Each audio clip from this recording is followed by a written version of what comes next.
২০২৬ত আমাৰ কিংমেকাৰ হোৱাৰ ইচ্ছা আৰু ২০৩১ত কিং হোৱাৰ ইচ্ছা।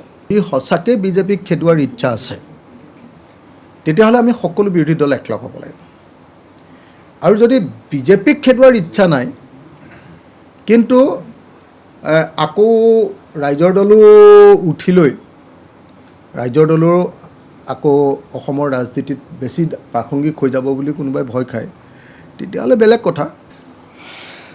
ডেফিনেটলি ২০২৬ত আমাৰ কিংমেকাৰ হোৱাৰ ইচ্ছা আৰু ২০৩১ত কিং হোৱাৰ ইচ্ছা। এই সঁচাকৈ বিজেপিক খেদোৱাৰ ইচ্ছা আছে তেতিয়াহ'লে আমি সকলো বিৰোধী দল একলগ হ'ব লাগিব।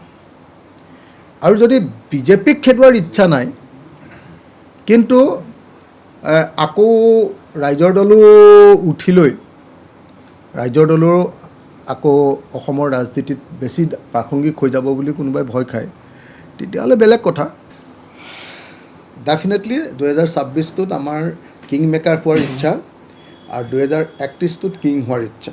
এই সঁচাকৈ বিজেপিক খেদোৱাৰ ইচ্ছা আছে তেতিয়াহ'লে আমি সকলো বিৰোধী দল একলগ হ'ব লাগিব।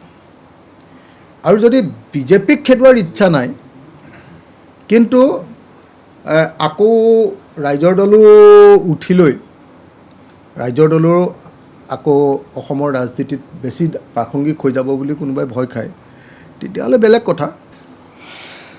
ডেফিনেটলি ২০২৬ত আমাৰ কিংমেকাৰ হোৱাৰ ইচ্ছা আৰু ২০৩১ত কিং হোৱাৰ ইচ্ছা। এই সঁচাকৈ বিজেপিক খেদোৱাৰ ইচ্ছা আছে তেতিয়াহ'লে আমি সকলো বিৰোধী দল একলগ হ'ব লাগিব। আৰু যদি বিজেপিক খেদোৱাৰ ইচ্ছা নাই কিন্তু আকৌ ৰাইজৰ দলো উঠি লৈ ৰাইজৰ দলো আকৌ অসমৰ ৰাজনীতিত বেছি প্ৰাসংগিক হৈ যাব বুলি কোনোবাই ভয় খায় তেতিয়াহ'লে বেলেগ কথা। ডেফিনেটলি ২০২৬ত আমাৰ কিংমেকাৰ হোৱাৰ ইচ্ছা আৰু ২০৩১ত কিং হোৱাৰ ইচ্ছা।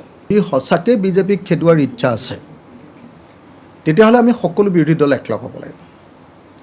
আৰু যদি বিজেপিক খেদোৱাৰ ইচ্ছা নাই কিন্তু আকৌ ৰাইজৰ দলো উঠি লৈ ৰাইজৰ দলো আকৌ অসমৰ ৰাজনীতিত বেছি প্ৰাসংগিক হৈ যাব বুলি কোনোবাই ভয় খায় তেতিয়াহ'লে বেলেগ কথা। ডেফিনেটলি ২০২৬ত আমাৰ কিংমেকাৰ হোৱাৰ ইচ্ছা আৰু ২০৩1ত কিং হোৱাৰ ইচ্ছা। এই সঁচাকৈ বিজেপিক খেদোৱাৰ ইচ্ছা আছে তেতিয়াহ'লে আমি সকলো বিৰোধী দল একলগ হ'ব লাগিব।